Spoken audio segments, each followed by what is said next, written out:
Well, let's do one last question. Let's do one last one.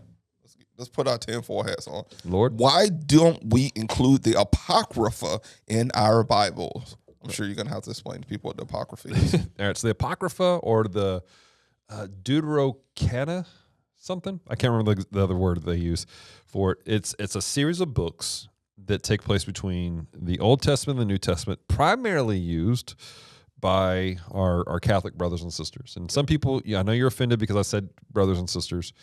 I firmly believe that there are people who are Catholic that genuinely walk with the Lord, so I feel like I can say that. Just like there are some people who are, Baptists, Assembly of God, United Pentecostal, and all the other denominations who I can firmly say they're not walking with the Lord. Yep.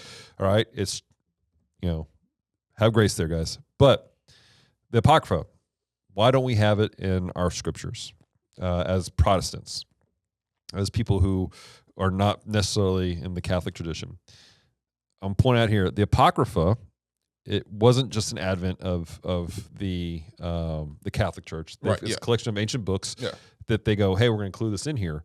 And they have been contested forever. Yes.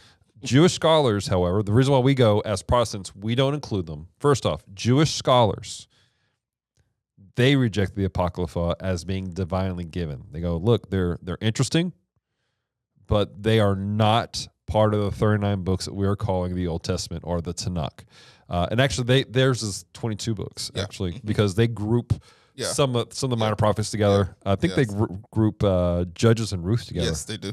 Yeah. Some of the divisions that we have, they don't have. Exactly. So they said, we're not going to, that's not divinely given. In fact, a historian, Josephus, who is considered to be he is a Jewish historian, and he has some of the most accurate recordings of Jewish antiquity ever.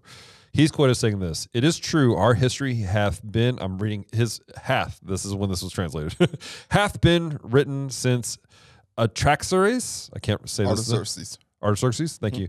Very particularly, but hath not been esteemed of the like authority with the former by our forefathers.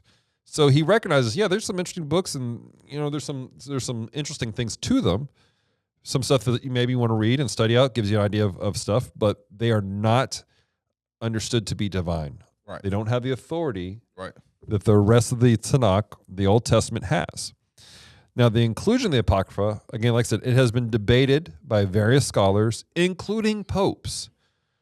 All right. The Catholic Church itself has debated the use of the Apocrypha within their canon of scriptures. It's the reason why it's called Deuterocanonica or something like that. It means second canon. They understood that the first canon, which was New Testament, Old Testament, are established. So we're not arguing that. They don't argue that. That's divinely given. But they understand we're adding this secondarily into the canon. But it's been debated forever.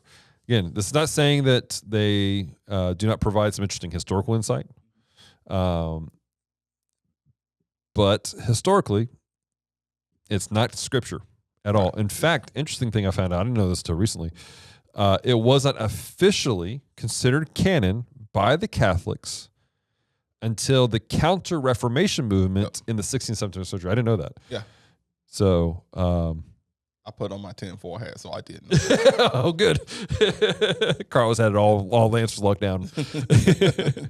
Well, the big thing is that we know that the canon of scripture that we look at is telling us the story of God and this concern with his redemption of his people and the bringing of his son. Mm-hmm. And it seems like a lot of the Apocrypha and scholars look at it, it's kind of outside of that context of that story of redemption in a lot of those ways. And there's also aspects, honestly, that is counter some scriptural aspects also. Right, yeah.